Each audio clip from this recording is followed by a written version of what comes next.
It's fundamentally flawed. The way you and I learn to start the golf swing, the takeaway, is the #1 source of insert swing problem here. Whether it's rushing your swing, whether it's your body not working correctly in the swing, the slicing, the hooking, the lack of distance, the contact that's not quite as crisp. All these problems can be traced back to the fundamentally flawed takeaway that we've all learned since the beginning of golf. So what I'm exposing today is something you're not going to see on YouTube, and nobody else is talking about it. It's a way that the takeaway should be, the way we should think about the takeaway to get all these swing problems knocked out. There's a great chance whatever you're fighting in your swing right now goes right back to how you started. Here's where the takeaway sets us up for failure. The way we learn the takeaway usually involves swinging the club back on a straight line path, maybe a little bit of an inward path, whatever path you have it. But every one of us learns the takeaway on some sort of line going back. And this is the huge problem right off the bat. I want you to look at your hands and then look at your shoulders. Your hand faces the target. So if I was drawing an arrow off of my hand, my thumb right there, it's facing the target.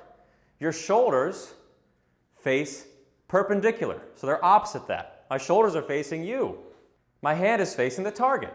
Right away, we've got a conflict. The hand is always going to be working against your shoulders.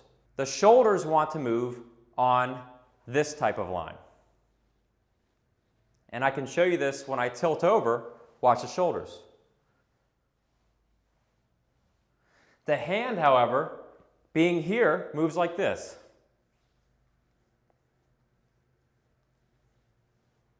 Demonstrated by this. If I was to swing with just my right hand in this position moving back, meaning my right hand is facing the target, watch what happens to the club. The club will continue moving up, up, up. The arms move off the body. The body and the arms disconnect naturally as a result. Really, one of the biggest reasons why you're struggling is you're competing with yourself right off the ball. So let's examine what the correct takeaway should be. How do we get it so that your hands and your shoulders are working together so that your body can control the entire golf swing? In a perfect world, the way we need to make this happen is we have to get the shoulders and hand in alignment from the beginning. Instead of the shoulder working this way and the hand working opposite, we need to have them in alignment. That means this hand needs to be here. So now when the hand and the arm are facing the same as the shoulder, everything can work as if it's on a rail. I want you to envision that your shoulders are on this rail, this track, and that track is like this. Watch my shoulders moving on that track. You can see the club head here tracing that track. Just a good example of the shoulders working together. And then the hand working on that same track.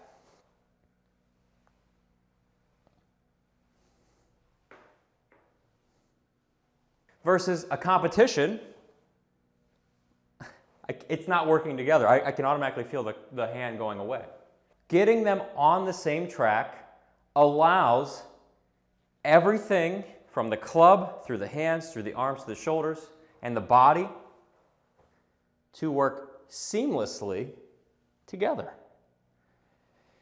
Now just look at all the things that have been fixed right here. One is path. All I'm thinking about is shoulders on a rail. So the shoulders are on that rail. That's the same swing every time, no matter if it's driver, wedge, long iron, hybrid. That will be the same every time because the shoulders control the entire path of the swing. The club face stays under control. So where that ball is going to start will be the same every time as well. I'm not having to compensate for any competing forces in my swing. There's no need to sway now that my body is in control. The shoulders are swinging on that rail. So I'm centered for a solid strike. Any downswing problem is fixed with this. I'm not going to go this way anymore. I don't need my arms to reroute or go in any different direction. No, instead, they follow the rail back and through. And it's always going to be on the proper path. When we look at the takeaway that we all learned since birth, you feel the competition. The hands pushing away, the club pushing away, the arms pushing out away from the body. When I do takeaway B, the new way, the way we should be looking at it, I feel harmony. I feel shoulders, hands, arms, club, everything working as one central unit, and the body loves it. It's the way the body wants to work. Now this puts us in quite a strange pickle because we can't just start our swing like this. I've tried it and usually results in me hitting behind the ball. So we have to get some measure of setting up to the ball the way we normally do, like this. We can't just start here. But the key to mastering the takeaway, this new way, is getting yourself into rail position as quickly as possible. If you're enjoying this video, I encourage you to check out my free 13-day training program, Become a Great Ball Striker. The link is in the comments and description below. Before we move forward into fixing this problem, I want to hear your thoughts. Comment below on what you think about this rail approach versus the traditional approach. Are you starting to get some aha moments? Are some light bulbs going off in your head? Can you see how you've been fighting the same problem for years and it's all being traced back to takeaway and the traditional way we all learned it? Let me know what you think below. Now, fixing this issue.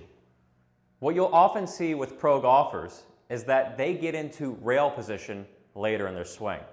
That means they'll start their takeaway the traditional way, often swinging the club back in a line. And then between here and top of backswing, you see the right arm rotate into rail position. Once it's there, they get the same feeling of the shoulders and everything else working on this rail.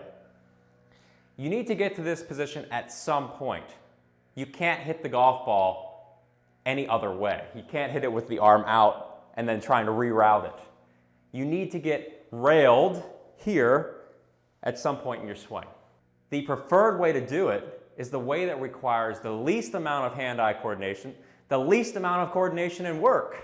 I don't like to figure out when to do this because I will always be timing it, whether it's in between here and top of backswing or whether it's going to the top and then routing on the way down. I'd rather set it and forget it. And that's where we go to the magic of the trail arm. So if you looked at my new rail takeaway approach, whenever I do that, I'm starting from this position here. And then the shoulders make everything else work. Let's look at the position of the right arm here. The position of the right arm is facing away from me. It's already set in this position where the arm is in. When I swing the shoulder, it's always facing away. So it's staying on path, on rail. The train is on the track. We need to start from a position where it is already on rail. So when you get set up, get here first, then grip the club. Now you're going to see a little bit of competition here. Look, my right hand is facing the target. Oh no, don't worry. If you've got this arm facing out, when you grip the club, what will automatically happen is this off the ball. It has to happen. It's a natural reaction. So watch this. Got the arm tucked in, my palm's facing away. Now I'm going to grip the club. And when I swing back, I want to feel that swing rail, boom, right there off the ball.